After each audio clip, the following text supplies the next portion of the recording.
With 43,000 miles of coastline, 17,000 miles of trails, and an endless diversity of plants and wildlife, national parks are the most spectacular places in America.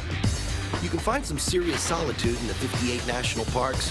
You can also find the world's largest deer, a tropical prison cell, and incredible off-roading, all without bumping elbows. If you want to escape the crowds, these are the best parks ever.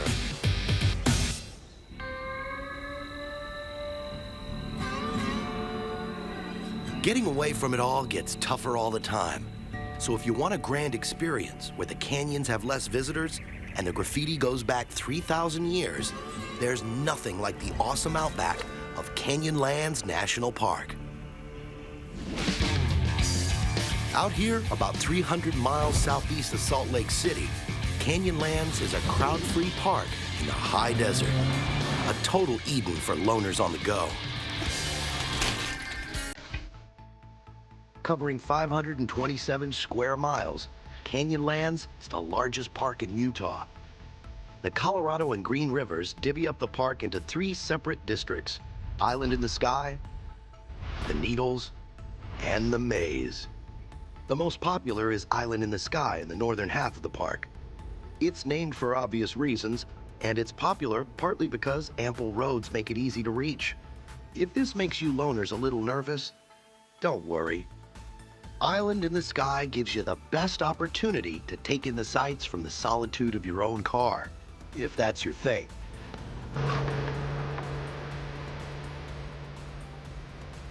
The overlooks along the scenic drive sit 1,000 feet above the surrounding terrain. One look, and you'll think you landed on Mars. Not all the trails are an easy do. Bring your 4-wheel drive if you really want to tackle the roads less traveled. A spare tire helps. Of course, so would a spare 4-wheel drive. Island in the Sky is home to dramatic sights like the vista from Mesa Arch, the park system's most popular screensaver.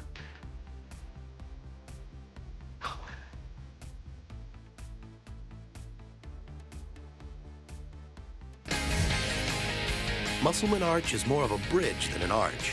No matter, it's more than half a football field in length, about 6 feet thick, and it's 300 feet straight down.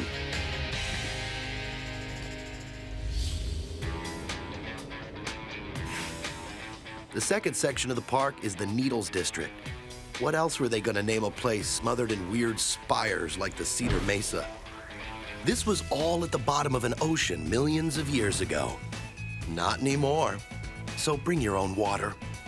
It's a total backcountry vibe out here. Canyonlands has hundreds of miles of trails, and it's a playground for 4-wheel drive fanatics. Pack your trunk for Elephant Hill, a kind of sandstone layer cake. But travel light. This place has major speed bumps.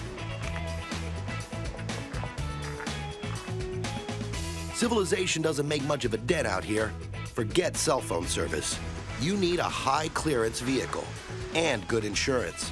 Break down out here, and towing fees can top $1,000.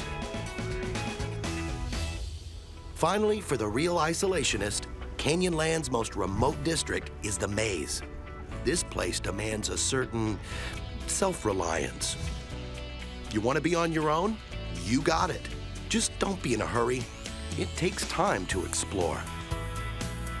Trails in the Maze are primitive, and access is limited because nature didn't really have you in mind when it formed all this.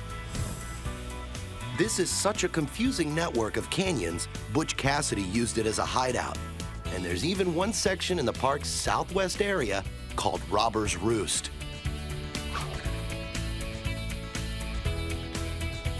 The maze is so remote, it's tough getting around, but the sights are worth it. Get a taste of the chocolate drops, mounds of eroded shale 200 feet high.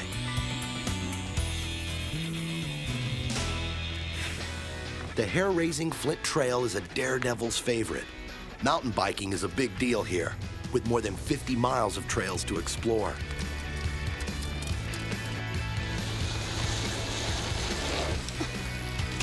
Between the harrowing heights, the lonely trails, and temperatures that go from 80 to 30 degrees in a single day, you can see why crowds are not a problem. Wind up your visit by admiring the rock art. And I don't mean U2 album covers. Some of these Native American pictographs are over 3,000 years old. They were a form of communication from one ancient traveler to the next. As far as we know, they express ideas ranging from spiritual beliefs to next gas, 200 miles.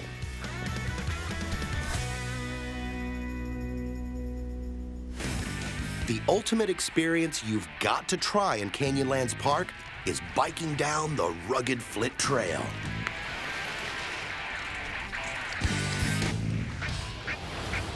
Finding an out-of-the-way escape sometimes takes a little effort, but it's well worth whatever you do to reach Isle Royale National Park, right near the middle of Lake Superior. The island is 45 miles long and 9 miles wide, the size of San Francisco Bay, but with a full-time population of 0. It's as far from the maddening crowds as you're gonna get without a rocket or a submarine. It's a commitment.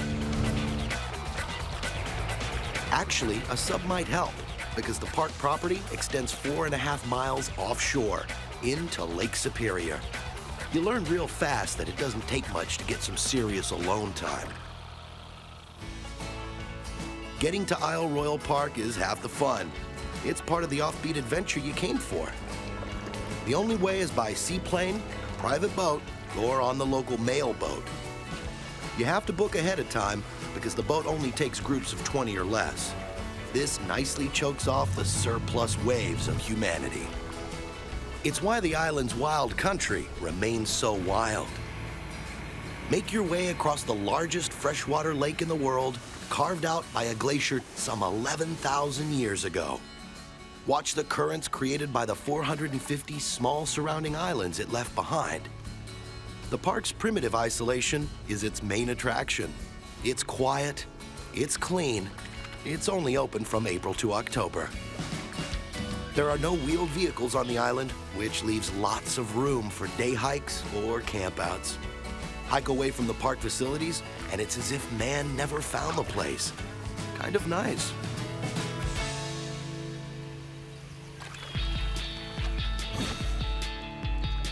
The solitude of this place even extends to the wildlife. There are only 18 types of mammals on the island. You'll get the occasional critter snooping around looking for lunch, just FYI. There are lots of ways to boat around Isle Royale. Kayak and canoe are excellent ways to explore the area the way the Native Americans did for thousands of years. The water never gets much above 50 degrees, so scuba divers looking for shipwrecks in Lake Superior need to bring extra socks. The weather is predictably unpredictable. Squalls come out of nowhere, and then go right back to nowhere. But it usually ends well. Sadly, you won't find a pot of gold here, because it's too cold for leprechauns. The park's no-kidding, must-do experience has got to be a blissful kayak or canoe trip around the woodsy glacial island.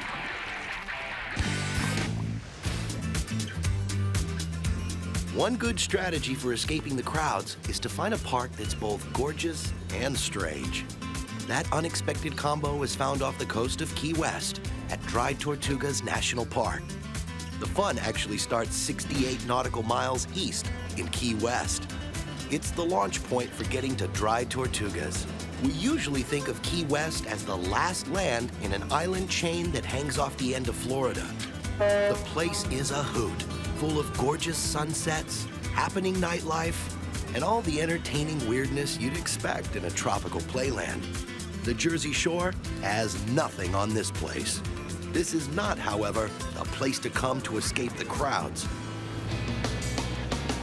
For that, you hop aboard the Yankee Freedom 2 and head for the least accessible of all the national parks. The only way to get there is by boat, or, if you got a few more bucks, by seaplane. The water here is some of the most spectacular in the world. You pass over a 20-mile stretch of water less than 5 feet deep, called the Flats. A couple hours later, you reach the cluster of 7 tiny islands surrounded by reefs and shoals, and discover that only 40 of the park's 65,000 acres are above water.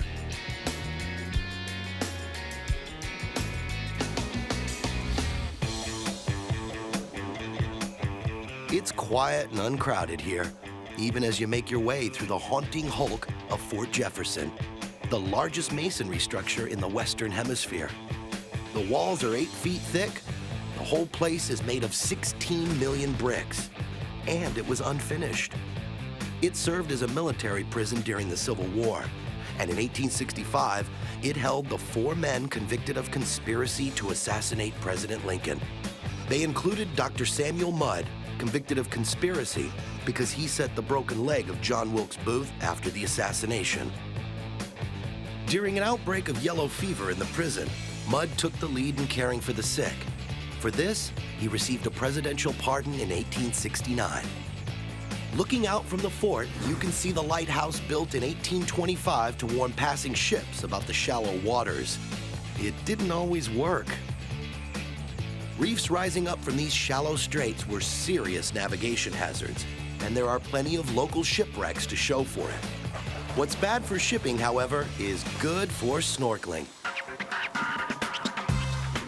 There are lots of easy-to-see wrecks in these warm, shallow seas.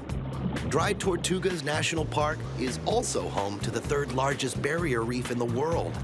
You gotta go to Belize or Australia to find anything close.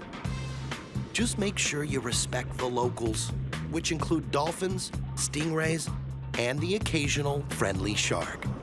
Yes, you can swim with them because you're in their territory. Be a good guest, and they'll invite you back. You can stay overnight to camp or fish, or you can take a leisurely cruise back to civilization. No matter how you do it, it's a crowd-pleasing adventure without the crowds.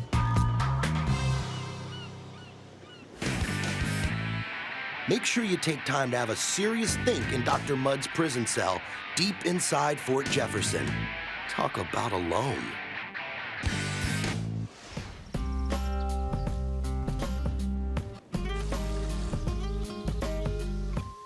Leaving the modern crowds means going where few bother to trek, which means a trip 90 minutes northeast of Seattle to North Cascades National Park.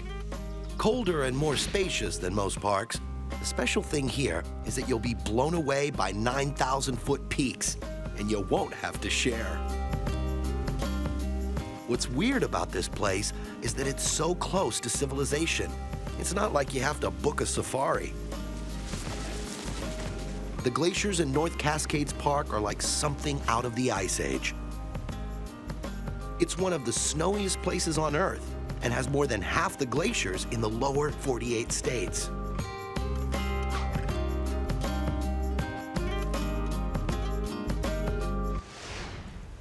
If you start with icy mountain tops, then add a little warm weather, you end up with waterfalls.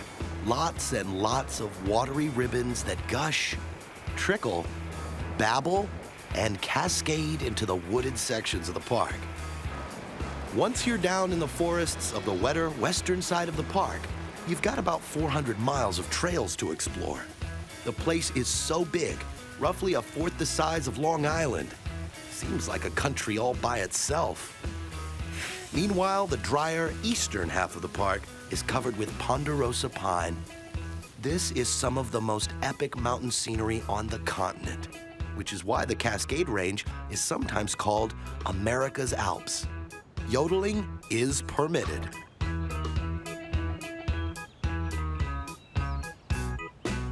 With summits sporting names like Mount Despair, Mount Terror, and Damnation Peak, the Cascade Range is a welcome place for the isolationist on the go. Highway 20, which cuts through the center of the park, is an incredible scenic drive and the fastest way to see much of the park. Just watch those speed traps. The route will take you directly over the massive Diablo Dam. Built in 1930, it was the tallest dam in the world for 6 years. It's still pretty damn big.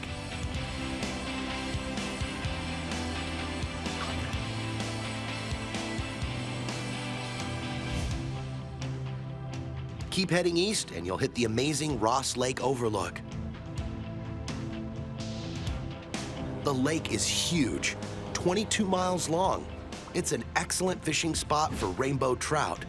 If the fish aren't biting, you can also raft and kayak the park's lakes and rivers. From Washington Pass, near the Cascades southeastern entrance, you get an eyeful of Liberty Bell Mountain, complete with its own cracks. Right behind it are the early winter spires, which are irresistible to serious mountain climbers. Rainy Pass is also nearby, with fantastic trailheads. Since most of the park is not accessible by roads, often snowed in during winter, hiking is a great experience and people-free.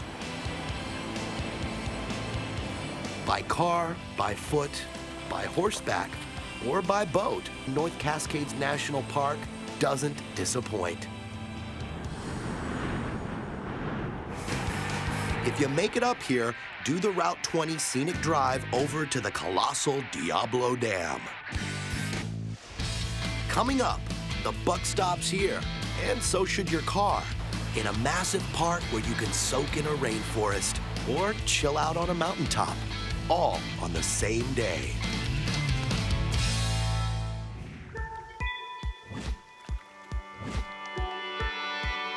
Think getting away from urban crowds is an Olympian task? Not if you take a detour 50 miles west of Seattle on the peninsula dominated by Olympic National Park. Remote, isolated, lonely as the moon. That's the feeling you get in Olympic National Park. Day breaks over an uncrowded place where it's easy to be alone with your thoughts. Just make sure you have a lot of thoughts. In the warmer months, get yourself lost in the park's lush rainforest surrounding the Hoh River. The park is the size of Rhode Island, so you'll need a lot of breadcrumbs if you want anyone to follow you into a wilderness that's just slopping over with life. There's more life per acre here than in a tropical rainforest. Sometimes it slops over into the access roads. One of the park's star attractions is the Roosevelt elk, the largest deer in the world. When they're not staring at your headlights, they hang out in small herds of 20 or so. Nearby is the world's largest Sitka spruce tree, 18 feet in diameter and 58 feet around. Ambitious beaver take on the smaller trees and let the chips fall where they may. In Olympic Park, even the moss looks incredible. Cool rainforests like this are rare. They're only found here, in southern Chile, and in New Zealand.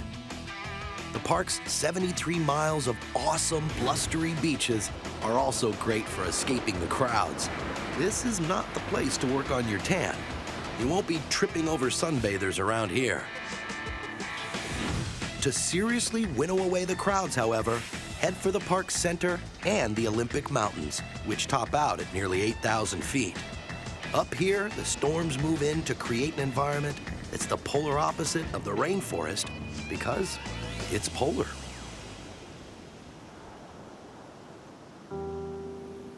This is the purest, snowiest stretch of solitude you'll find anywhere outside Siberia.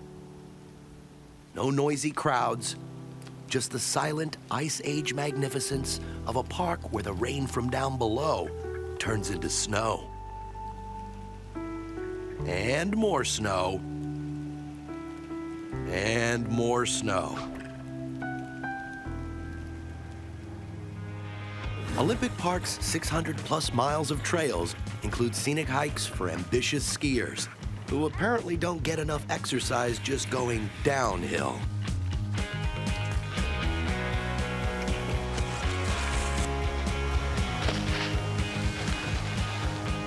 It's all one big, beautiful snow job. Whatever you do for solitude, don't miss losing yourself in the only rainforest in the U.S., part of what makes Olympic National Park unique.